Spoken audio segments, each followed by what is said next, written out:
What's up, guys? Welcome to another video. In this video we're going to be taking a look at, I would say it's a game changer when it comes to power banks, portable chargers, just in the fact that this bad boy doubles as not only a super high speed charger for those high required laptops, right? So this actually has a port in it that can charge at 100 watts. Amazing, right? So that's going to keep a MacBook Pro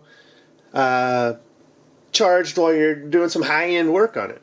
And this will do a laptop like one full charge. That's pretty kick butt. This is a 20,000 milliamp charger. This is the Omni 20C Plus from Omni Charge. Now it's key to note there are many different models of this for many different use cases. Okay, one comes with an AC outlet. This does not. All right. They also have a 40 model that does have an outlet and has some more power to it and stuff, and other different features. Okay, so look at the ones that they have and make the decision that's right for you and your use case. For me, I didn't want an AC outlet. I don't need it. This has all the ports I need, and I liked the built-in file hub. Yes, that's right, a power bank with a file hub. Stay tuned. We'll get into the file hub and pros and cons of it. Okay? Because there's a little shade there. They don't list very much information on the file hub. So what we had to do was do some digging. So stay tuned for that. So again, this is the Omni Charge 20C Plus, powering the USB-C revolution. It's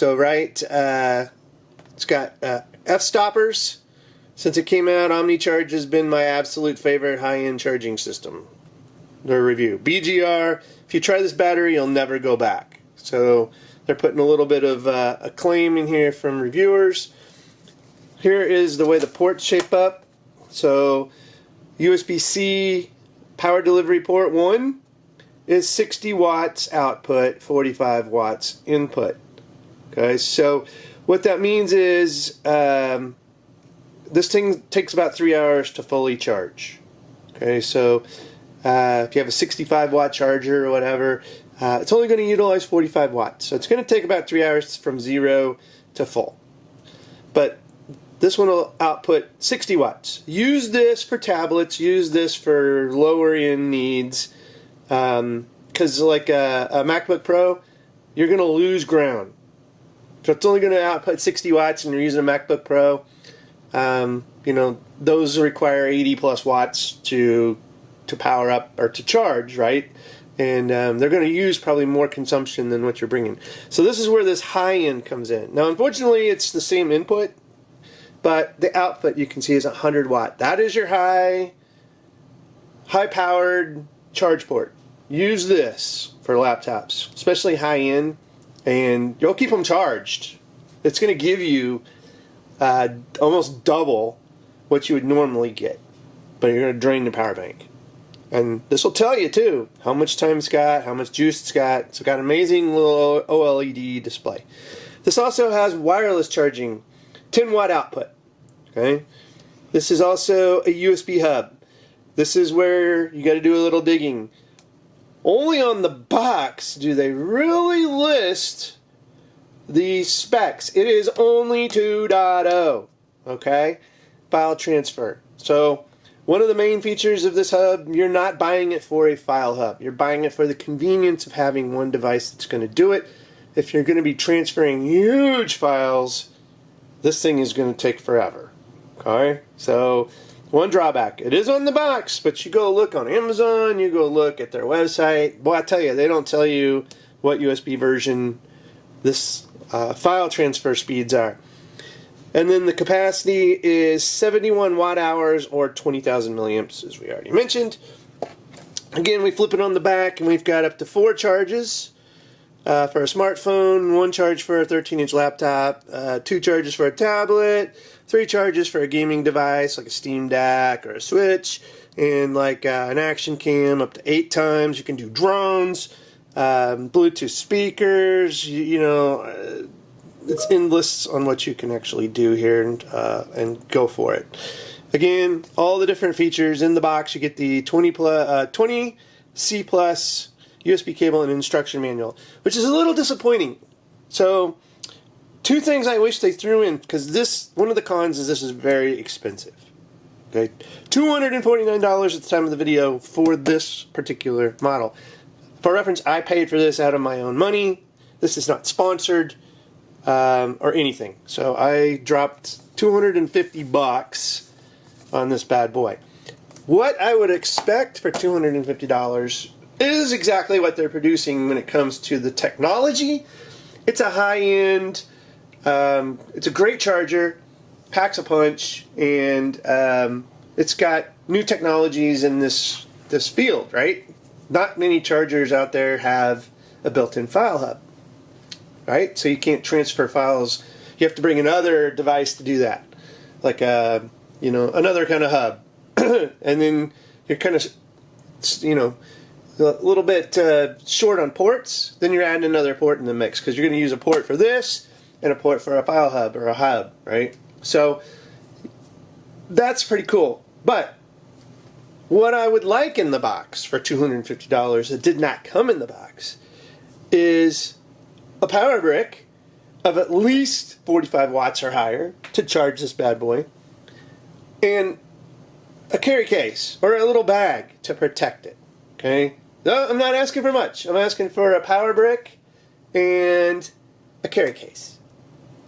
Now, if you go online right now at the time of this video and try to purchase this, you get a free carry case. Not on Amazon, but you go online and use their site, you get a free carry case. I purchased this on Amazon, so I get my 5% back, and I get Prime shipping, so I used it there. Didn't get a free carry case. So just heads up, if you really want that carry case, you'll go to their site. I'll have a link for both. I'll have my Amazon affiliate link and this, their website. Get your user manual, you get a nice cable. Keep this cable. Do not use another cable with this device. This is capable of the 100 watts. Okay, so if you need to use another cable, you may not have that right cable to get 100 watts throughput. And also files, data transfer. Some of these are strictly power. This one has both. Okay, it can do 100 watts and it can also transfer files. Very, very important you keep it. It's a nice braided cable, it's a nice aluminum, and it's got this nice little piece here to keep it tight, which I like. Okay. Then the device itself, so it is fairly portable. The dimensions on this bad boy are 5 by 4.8, so basically a 5 by 5, and it's 1.1 inches thick. So there, right, 1.5 inches. But it also measures in at 1.1 pounds, so it's a little bit heavy. So you're going to throw this in your bag, but hopefully you're taking out some kind of hub, because now you've got this. But again, if you're using high-speed file transfer requirements, not your cup of tea here, right? This thing is not super fast, and we'll show you. This is TSA approved, so you can take this on flights, travel, no problem there. And again, you can use it to charge multiple devices, and it also provides pass-through charging.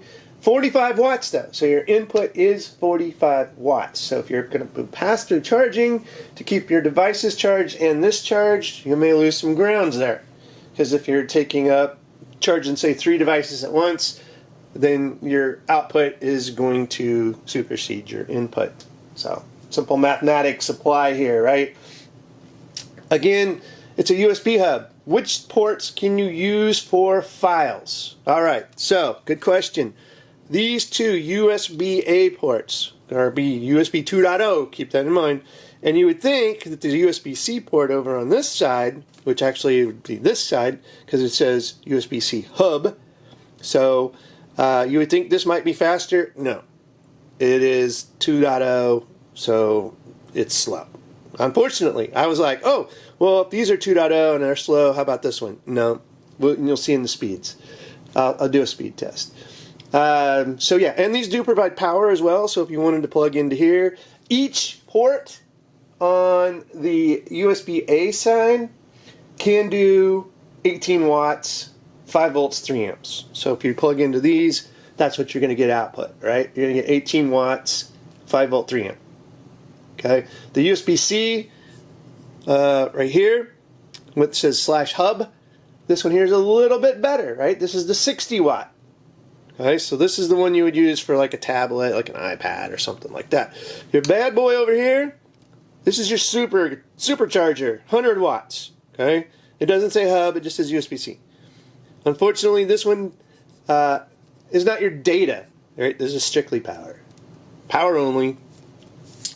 Then on the front, you got your power button, and it acts as a menu button too. So we'll get into that. Here's your OLED screen.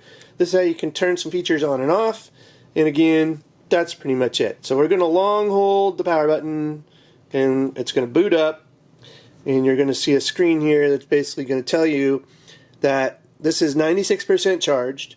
And right now, it has 56 hours in idle. Okay, nothing's charging. And it does drain a little bit. So even if you have nothing plugged in, you can see there's a drain. Batteries just decharge naturally. So under a watt. So it is draining. Under idle, it's going to have, now it says 54 minutes, so it's adjusting, right? So we can turn on and off features. We can quick press this bad boy, and we get a menu. So hopefully you can see the menu. OLEDs are tough to film. You're probably seeing a little flicker, flicker, flicker. So you can do screen off, auto shutdown, temperature, button light, time remaining, language, factory reset, about, exit. And then you just hit this to select it.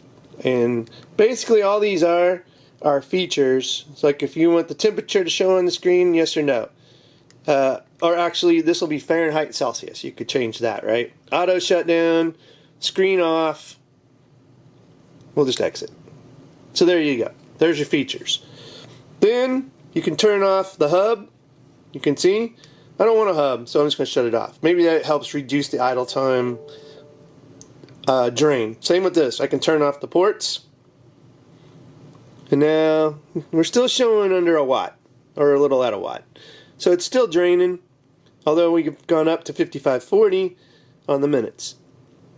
Everything here, the hub, the wireless. If I turn on the ports, I've got my ports, type C. It shows me the input, and it shows me the output, and it shows me the running temperature. Okay? Once I start putting a load on this thing, it's going to show how much time is remaining. So, yes, this can charge multiple devices at once. And we're just going to quickly use my phone, and I will just give you a quick demonstration of how this is going to work. The wireless is always on. As long as this is powered on, it's going to wirelessly charge. So what we're going to do is we're going to put my phone on the wireless top here, hopefully there, and we're charging. And now hopefully if I can get this to focus and not flicker, we're charging, and I'm only doing like 5 watts out, right? But now our time is reduced down to 28 minutes of remaining power on this bad boy for time, and that's at the current draw. So if this was to keep drawing, 14 minutes, you can see it's adjusting, 12 minutes, that's just at 6 watts now. So 20,000 milliamps, and it's got some safety features in it too, that if it gets too hot, it'll shut down, because it wants to basically, make sure that your devices in itself are protected.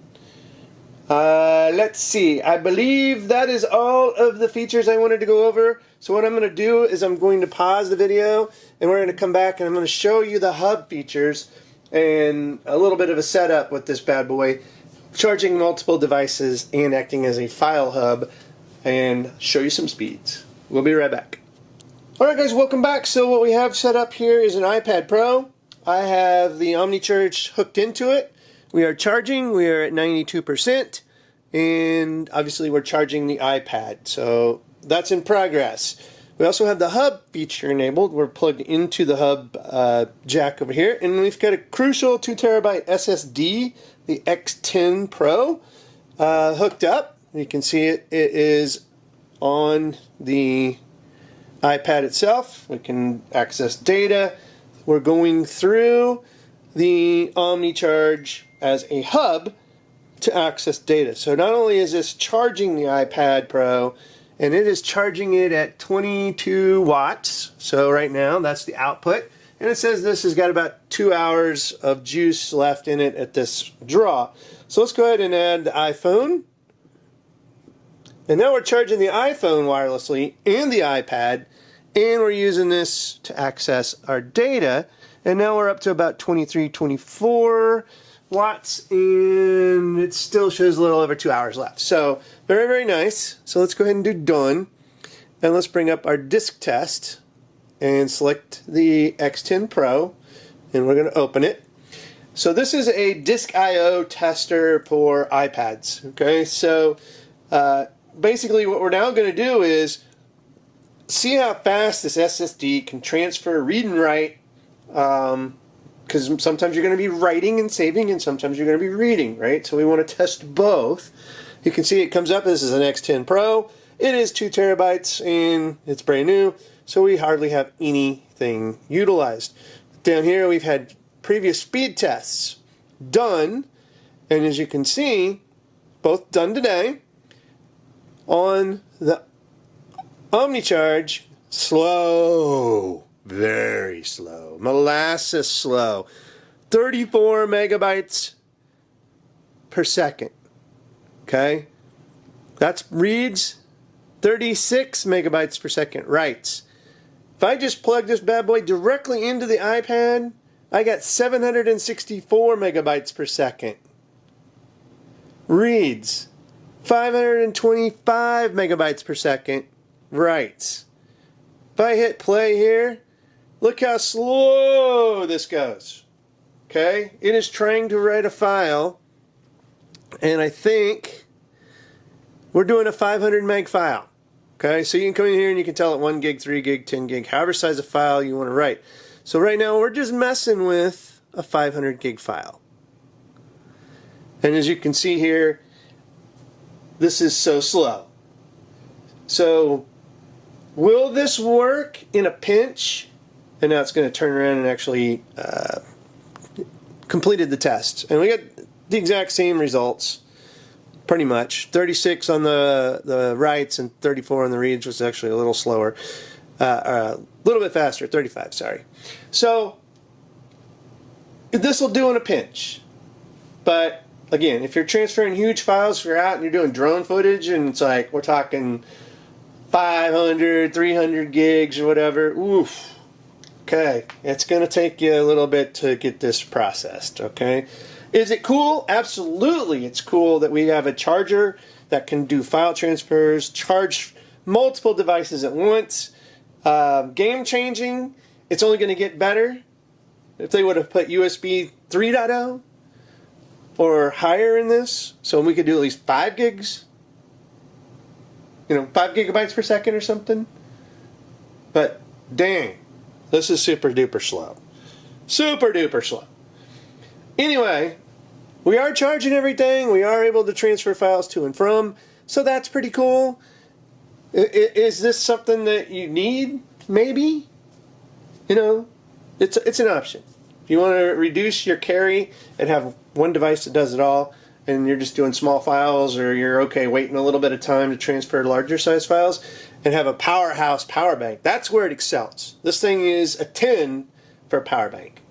Okay, it's by far the leading edge, cutting edge power bank out there for its size, form factor, and its ability to high power charge devices like laptops. Okay, can't go wrong. The bonus is the file transfer feature. If you like this video, guys, give it a thumbs up. Check the show notes. I'll have a link. I'll have it to the Amazon site, and then I'll have it to their OmniCharge website. I'll have this model only in the Amazon link, so you can't get confused. But if you're out there and you're looking for one with an AC outlet or something like that, then check out the other models of the 20. And you can go to the website and you can look at all the different ones. You can look at the 40s, you can look at whatever other options that they have out there. So, again, like the video, subscribe. share, and as always, guys, thanks for watching and have a good one.